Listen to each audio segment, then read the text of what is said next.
Welcome to the channel.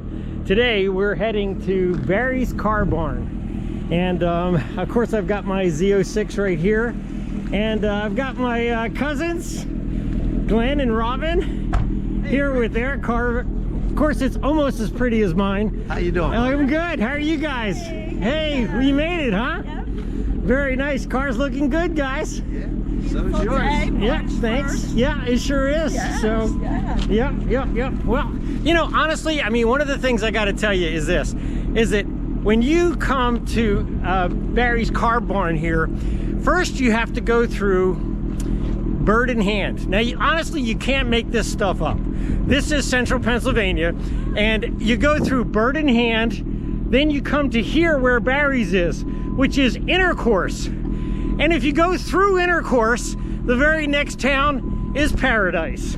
So, I mean, you can't make this stuff up. But you forgot about Blue Ball. I did forget about Blue Ball. That's if you miss all of those towns, you will end up in Blue Ball. So, you know, I mean, honestly, it's crazy the way they name some of these towns in central Pennsylvania, but honestly, it makes for a lot of fun. I think it's time to go inside and check this place out. They have some of these old Acme gas lines, an old Texaco one. Really cool so far. I'm really excited about this. So let's go inside and see what we can find. The first thing we see is a couple of gas pumps, and they've got a nice little lobby area with some memorabilia, American muscle cars, nice. Some Ford stuff, some Mopar stuff. They got it all covered. So then, of course, this is my favorite. They've got some Corvette stuff. I might have to buy this shirt. I don't know. And some really cool stuff. Really cool. So, but this looks like an awesome place. And we've got Dan here. Oh, you're Dan. Hi, how are you doing? Hey, Dan. Good. Nice to meet you. Yeah, nice to see you, Rich. Yeah, thanks. So I'm really excited about this. How many cars are actually here? Do you have? There's 50 cars and 25 motorcycles. Wow. Along with a lot of signage and fuel pumps, soapbox derby car, an old Elvis banana seat. Really? Hanging from the ceiling. He loved those. Yeah, that sounds really cool. Don't look just down. You have to look up, too. I have to look up too? All right. I'm always looking up, my friend. That's it. That's a positive thing. You're right. So, all right. All right, Robin, you guys set? You ready to go? You want to see what this is all about? Yeah. All right, let's do it. This will be the door to go in. This will be the door to go in? You come out over there. Okay. And there's a gentleman in the back. His name's Bill. He'll open hoods for you. He'll answer questions. He'll tell you stories. He's the only one that doesn't know any more about these cars than Barry. Okay. And I'm sorry you missed Barry. Yeah, Barry, I hear he's on vacation. Good for him. I hope he's someplace warm. He is. He's in Florida. He's in Florida right now. When he started his business, he's worked nonstop 7 days a week for 9 years. So now he's paying his wife back. Nice. He's a good guy. He's a good guy. That sounds awesome. Yep. Thanks, Dan. You're Appreciate welcome. it. Yep. Wow, with over 50-some cars, motorcycles, I am excited about this. Thanks again, Dan. You're welcome. Let's Enjoy. see what this is. I am looking forward to this. Oh, wow. Look at this place. This is amazing. So, really pretty 54. Every one of these cars were hand built. Yeah, they were hand built, and then they, in 54, they must have realized they're going to keep them on to about a job. Yeah. So they were pushing them. Right. These were the 53 and 54 were hand laid right. Right. Yep. Yeah. So, all right, let's keep going. What do we got? Well, now we move on to, he has all these cars lined up chronologically. Okay. So I like it. This is the 55. Okay. This will be the first year for the Corvette to have a V8. Oh yeah. So this is. Yep.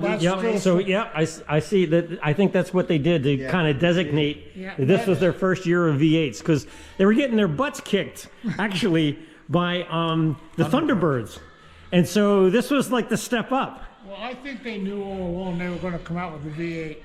They knew Yeah. a couple of years ahead of time. Yeah. And when they brought the V8 out, they also did a much better job of the body finish. Yeah. Okay. They were saying it was pressure molded. Yeah. Can we take a look at the engine? All right. Wow. Look at that. Man. The first V8s in Corvettes. 265 265. 265 cubic inch. 195 horsepower. Yep. 195. Wow. A beast for its time. 1955. Yeah, it was quick. Yeah. I nicknamed this one. This is a 56 and you nicknamed it, huh? Yep. What's Ladies' choice. Ladies' choice? There you go. That is pretty. That is really pretty. Look at that. Look at that. Man. This one looks like it's got a 4-speed in it. A 3-speed maybe? Yeah, 3-speed. Yeah, 3-speed on the floor. Look at that. Man. That's gorgeous. Absolutely gorgeous. So you go from 1957, and then 1958 they started the dual headlights in the front. And that was really a cool addition. Again, they kept the scoop on the side, and they went to the dual headlights. Started to change the front of them a little bit as you get down a little bit further into the year models. This model, which was the 61, that you can see they changed the grille from teeth like that to a grille, and they also did away with the chrome piece that was actually around the headlights, and they had the paint color match the body, but they brought back the different color scoop in this fuel injected 61. Gorgeous, absolutely gorgeous. We went to a 4-speed on the floor, and the gauges got a little bit more sophisticated. I'm in love. You know, this is where it gets kind of interesting, because when you go from the 62s into the 63, this starts the C2 series of Corvettes. And these are such classics because, I mean, they've got that split window in the back. I guess you can see that. And the other thing that they had were these fake front grills that were on the hood as well. Makes it just such a classic car. But I mean, it just started to really evolve into an incredible sports car at this point. And as we're moving through the years, you know, that's 64, 65, 66. You can always tell a 66 because they're the only ones that had the Corvette Stingray badge on the front like that. But what a beautiful car. What a beautiful, beautiful collection. It's unbelievable.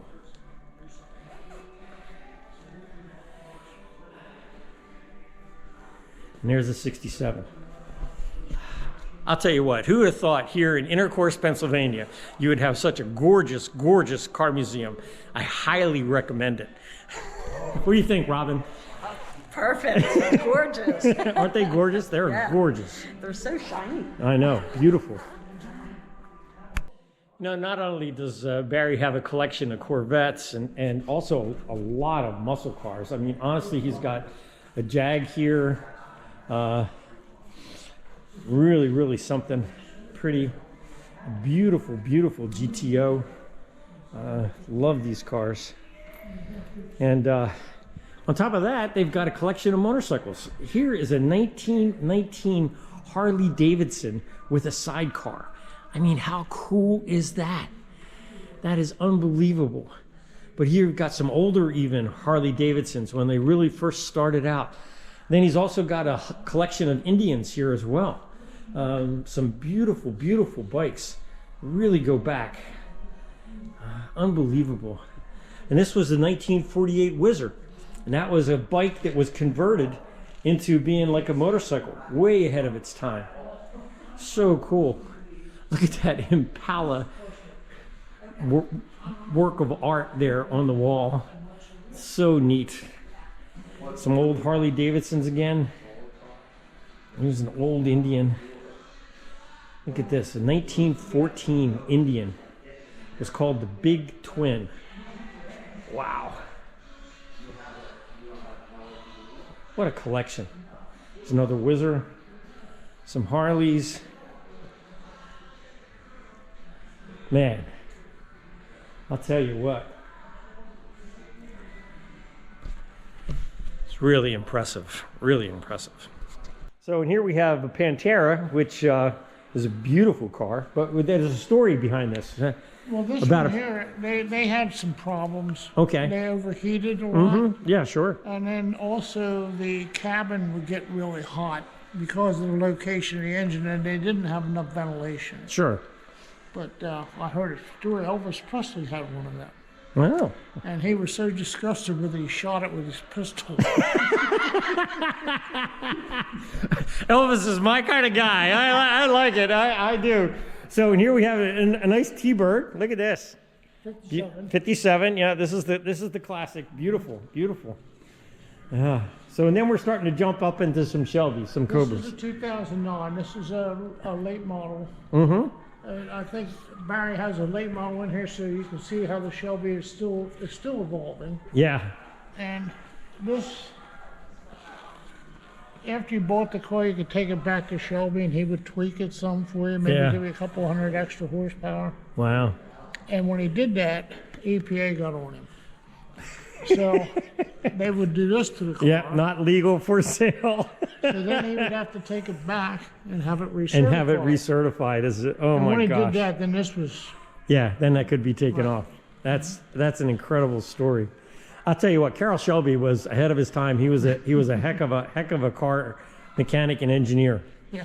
He really was. Look at this thing. This one came out, and Barry found this one in Florida. Did he? It's beautiful. He was down there in Florida, and he heard about this car was for sale. He went to see it. This has never been painted or anything. This Wow, is that's the original color. And the man that owned it had kept it in a climate-controlled garage. Oh, that's how he got away with it. Because as I say, Florida, it would have, faded quickly. Yeah, especially down there near Miami. They say it's very humid and salty. What a beautiful car, though. Look at this, man. What a collection, though. Look at these gorgeous, gorgeous Shelbys. Really something.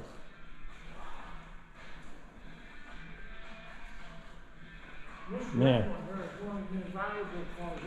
Which, this one or this one? This one here. Okay, this one. Barry says it is. And it's an award-winning restoration. Oh, it's gorgeous. It's got the 428 in it. Gonna get a chance to take a look at that. Wow.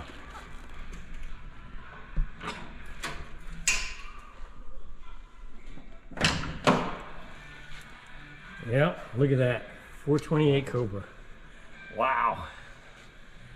We had other people that are restoring Mustangs come in to look at this car and take pictures and stuff so that they know, like for instance, where these chalk marks should be. Yeah, 1967. Gorgeous. Absolutely gorgeous. What a restoration. Man, that's really something. Really something. Right. So, and then to round it out, That is not a real one now. yeah, these are kit cars, I know, because the real ones are millions of dollars. But I've gotten to ride in a kit car like this, and they are the unbelievable cars. They are so much fun to ride in. This is absolutely gorgeous. With a 427 engine. Man. This place is so impressive. I really hope you get a chance. If you ever get to Central Pennsylvania and to Intercourse, Pennsylvania, you need to stop by and see Barry's Car Barn, without question. How long have you known Barry, Bill? But I've known him since I've been about 16 years old. 16. You guys have been buddies and friends ever since, huh? Well, we've known each other. We were pretty much acquainted. Yeah. But Barry lived in Lancaster County. I lived in Chester. Oh, okay. A little further, yeah.